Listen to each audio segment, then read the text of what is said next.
আসসালামু আলাইকুম। আজকে আমি চিংড়ি মাছ দিয়ে সজনে ডাঁটা রান্না করব। প্রথমে কড়াইতে আমি সরিষার তেল, সয়াবিন তেল দুটোই নিয়ে নিয়েছি। এবার এখানে পেঁয়াজ কুচানো দিয়ে দিলাম। এরপরে রসুন থেঁতা করা দিয়ে দিব। এরপর 2 থেকে 3টি কাঁচামরিচ চিড়ে দিয়ে দিলাম। একটু নাড়াচাড়া করে নেব।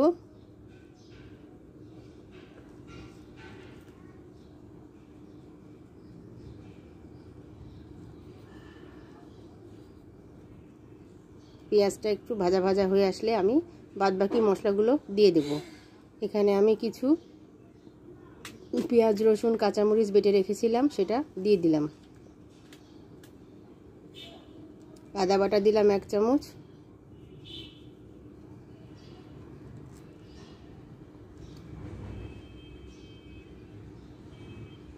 লবণ দেব 1 চামচ, কারণ আমার এখানে হাফ কেজি মতো সজনে ডাঁটা রয়েছে, তার সাথে দুটো ছোট ছোট আলু কুচানো রয়েছে। হলুদ দিলাম 1 চামচ, ধনিয়া গুঁড়া দিলাম 1 চামচ,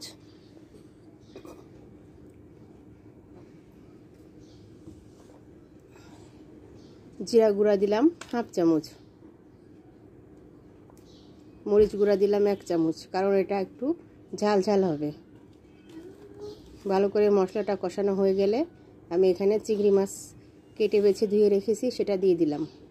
আপনারা চিংড়ি মাছ দিয়ে যদি খেতে সমস্যা হয় নাও দিতে পারেন, অন্য যে কোনো মাছ দিয়ে রান্না করা যাবে।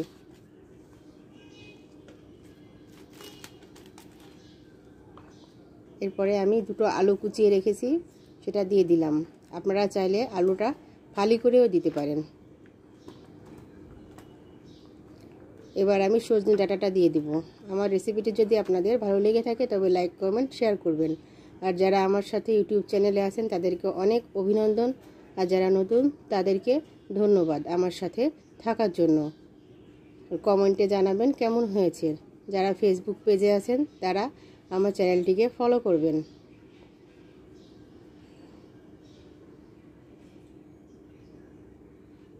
এবার আমি ঢাকা দিয়ে আস্তে আস্তে রান্না করব। ফুটে আসার পরে আমি কিছু টমেটো টুকরো করে কেটে রেখেছিলাম, দিয়ে দিলাম। টমেটো দিয়ে বেশি নাড়াচাড়া করব না, তাহলে টমেটোটা ভেঙে যাবে। আপনারা চাইলে টমেটোটা নাও দিতে পারেন। ঢাকা দিয়ে দিলাম।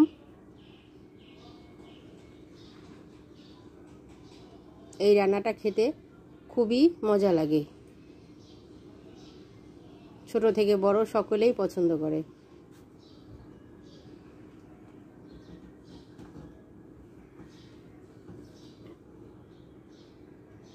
মাঝখানে আমি একটু নাড়াচাড়া করে দিলাম, দিয়ে আবারও ঢাকনা দিয়ে দেব।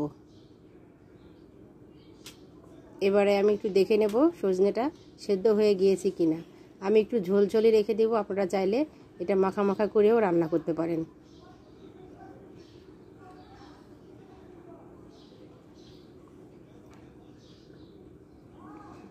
এই পর্যায়ে আমি কিছু জিরার গুঁড়া ছড়িয়ে দিয়ে দিলাম এবং এর সাথে কিছু কাঁচা সরিষার তেলও দিয়ে দেব। এতে করে রান্নার টেস্টটা বেড়ে যাবে।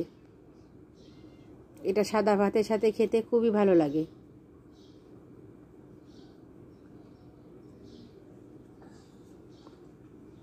আমার রান্নাটা প্রায় হয়ে এসছে। আপনাদের যদি ভালো লেগে থাকে তবে অবশ্যই কমেন্টে জানাবেন কেমন হয়েছে।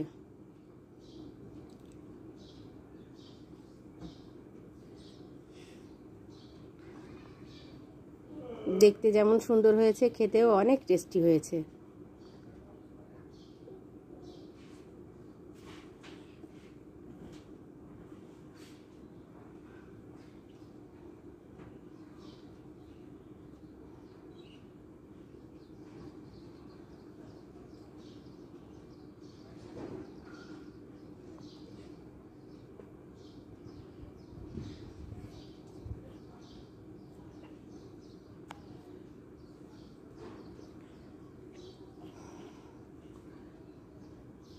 এতক্ষণ আমার সঙ্গে থাকার জন্য ধন্যবাদ সবাইকে।